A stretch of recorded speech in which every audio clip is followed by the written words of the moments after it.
Assalamu alaikum mabibi na mabwana, kama ilivyo kawaida yetu kwenye kipindi chetu online ambacho kinakuwa kinawajia majira kama haya.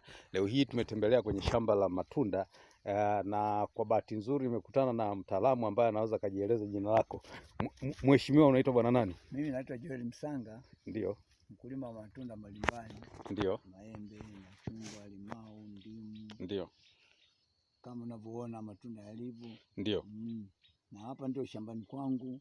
Ndio. Na tunazalisha miche mbalimbali. Ndio. Aina zote, kuna apple, kuna maembe, kuna machungwa, kuna limau, kuna ndizi aina mbalimbali. Kuna stafeli. Ndio. Kuna fenesi. Ndio. Kwa hiyo tunazalisha matunda mengi kwa ujumla wake. Ndio. Kwa sababu hata ukija kiangazi hapo kaja kwa kuangalia ndio mandhari yenyewe ilivyotengenezwa mwenyewe utafurahi. Ndio.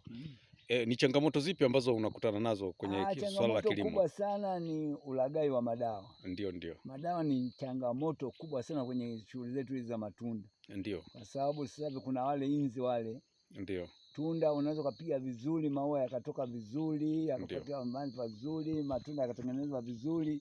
Hapo baadaye kunakuwa na inzi fulani wananyea kwenye maembe. Ndio. Akijanyea kwenye maembe unasababisha kuoza sana kwa maembe. Ndio. Hatujapata dawa nzuri. Ndio. Zenye ufanisi mzuri. Ndio. Kama tungekuwa na dawa ambazo zina ufanisi mzuri zinaweza kuvumilia kwenye matunda muda mrefu. Ndio. Labda tungeweza kuwa na matunda ambayo yana ubora zaidi. Ndio. Na pengine tungeweza kupata igizo kama wenzetu wa Nairobi. Ndio. Nairobi wanazalisha embe kama mwaka mzima. Ndio. Kwa hiyo sioni kama Tanzania kwa nini tunafeli wapi kutengeneza miti ya namna hiyo. Wakati uwezo tunao, maji tunayo, nguvu tunazo, mbolea tunazo. Ndio. Lakini unasema kwamba viuatilifu ndio imekuwa ni changamoto, lakini kuna dawa inaitwa Growth Booster ambazo tunatengeneza kwenye kampuni yetu. Nafikiri tunakushauri uendelee kutumia hii dawa ambayo inaweza kusaidia. Lakini pia unaweza ukashika mtazamaji hilo tunda moja kidogo, ili hapa naona kubwa sana, unaweza kulishika kidogo mtazamaji aweze kuliona namna hii. Inaitwaje embe ulioshika? Hii inaitwa Tom Red. Mtazamaji. Lakini hata kwa hivyo bado tunasema kuna tunda moja linaitwa Kent. Ndio. Ambalo ni kubwa kuliko matunda mengine yote. Yaani embe ukipata Kent kwa huku kwetu. Ndio. Inastawi kubwa zaidi kuliko unavyofikiria, mpaka 1.5 kilo unapata uzito wa.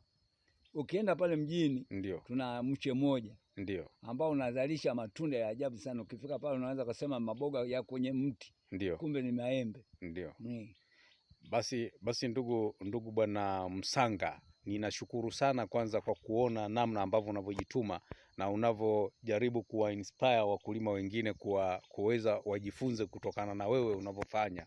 Kama mnavyoona ndugu watazamaji, hiki ni kipindi cha kilimo mseto ambacho cha mboga na matunda. Kama unavyoona mheshimiwa hapa ameshika matunda haya, yeye anasema ni Tom, lakini hii huku inaitwa embe gani hii ulioshika upande wako ambayo ya njano hii? Hii inaitwa Red. Inaitwa Red. Sawa. Sasa mimi nafikiri kama kwa wakati mwingine unachotakiwa kufanya kwenye kipindi hiki, basi unatakiwa kusubscribe na kulike na kushare na comment, ili na watu wengine waweze kujifunza kupitia kilimo mseto mboga na matunda. Kwa wakati mwingine tena tunakualika uweze kushirikiana na sisi kwenye kilimo mseto kwa masana majira kama haya. Unatembelea kwenye channel zetu na TV zetu online. Karibuni sana. Kipindi hiki kitaendelea kukurushia kwa wakati mwingine. Bye bye.